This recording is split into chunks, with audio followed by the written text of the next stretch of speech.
ওমর ইবনুল খাত্তাবের যুগে একটা কেস পাওয়া যেত না, রাষ্ট্রের প্রধান বসে আছে, আদালতে কোনো কেসই যায় না। কোন সমাজ! ওমর রাদিয়াল্লাহু আনহু বলতেন যে আমি ভয় করি ইরাকের ফোরাত নদীর তীরে কোনো বকরির বাচ্চা না খেয়ে মারা যায়, আল্লাহ পাক না জানি ওর কারণে আমাকে জিম্মাদারি জবাবদিহি করান। এই রাষ্ট্র কোথায় পাবেন আপনি এখন?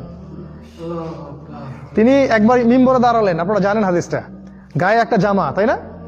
সাহাবীরা বললেন খুতবা পরে শুনবো, আগে বলেন যে আপনার গায়ে দুইটা জামা কেন আর আমাদের গায়ে একটা জামা কেন? কে ওমর? পুরো মুসলিম জাহানের খলিফা, যার একটা হুঙ্কারে একটা রাষ্ট্র দখল হয়ে যাবে নিমিশেই।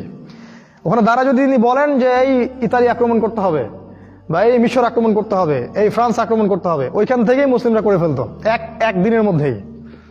উনি এমন প্রতাপশালী একজন খলিফা যার সাথে ফিতনার কোনো সম্পর্ক নাই, জান্নাতে সুসংবাদ প্রাপ্ত মানুষ, শয়তানও তাকে দেখে ভয় পায়। চিন্তা করেন, সেই ব্যক্তি দাঁড়ালেন খুতবা দিতে, সাহাবীরা বলছেন খুতবা বন্ধ, আগে বলেন যে আপনার গায়ে দুইটা জামা কোথা থেকে আসলো? আমাদেরকে তো একটা করে জামা দিয়েছেন। এই চ্যালেঞ্জটা কি আপনি করতে পারবেন আজকের ডেমোক্রেটিক কান্ট্রিতে, গণতান্ত্রিক রাষ্ট্রে, জনগণের শাসন? পারবেন? বোগাস কথাবার্তা, কোনোদিনও পারবেন না। বরং আপনার কল্লা থাকবে না, কল্লা এক জায়গায়, আপনার দেহ আর এক জায়গায়। তো উমর রাদিয়াল্লাহু আনহু বললেন যে ও আব্দুল্লাহ, তুমি উত্তর দাও। আব্দুল্লাহ হচ্ছে তার ছেলে। আব্দুল্লাহ ইবনে উমর রাদিয়াল্লাহু আনহু বললেন যে আমার যে পিসটা ছিল জামার, এটা দিয়ে বাবাকে 2 পিস জামা বানিয়ে দিয়েছে। এই হলো খলিফা। এটা পাবেন কোথাও? রাতের বেলা তিনি ঘুমাতেন না, তাহাজ্জুদের সময় উঠে এলাকায় ঘুরতেন, কারো কোনো সমস্যা আছে কিনা। কে একজন আছে আপনার এমপি, আপনার মন্ত্রী, মিনিস্টার, রাষ্ট্রপ্রধান রাতের বেলা ঘুরে ঘুরে দেখবে যে প্রজাদের কি অবস্থা? সুবহানাল্লাহ।